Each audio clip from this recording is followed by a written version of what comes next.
Welcome to the Crazy Hat Chemist. Today we're doing another video on atomic structure and electron configuration, so let's get started. BAM! So today we're talking about a standing wave. So what is a standing or a stationary wave? So first of all, a standing or a stationary wave has two fixed points. These are nodes at the ends. Okay, and you can see that waves 1, 2, and 3 are all standing waves. Okay, it's almost as if you were to hold onto a piece of string and tie it to a tree and then move the string back and forth. You would have a standing wave. That would be a node at both of the ends. That's a standing or stationary wave.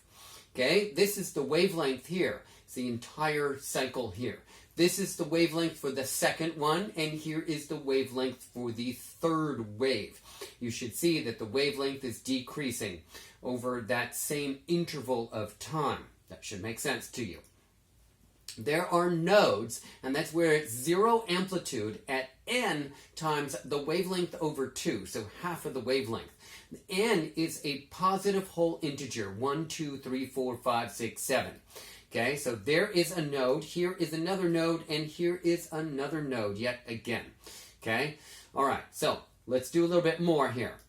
Okay, so here is also another stationary or standing wave.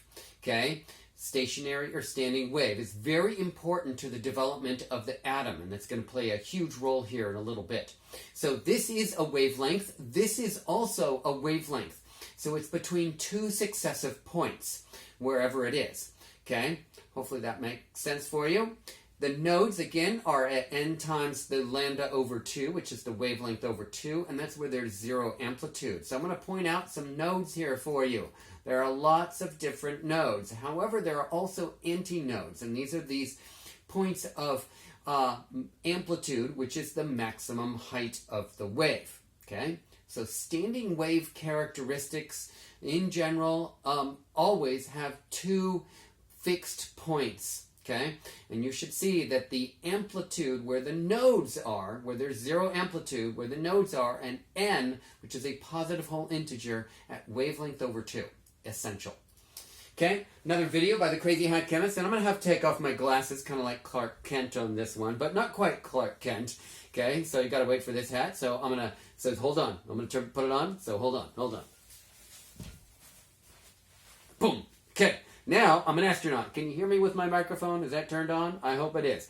I hope you enjoyed that video. Give me a thumbs up if you like the video. Subscribe to my YouTube channel, and I will see you next time in space.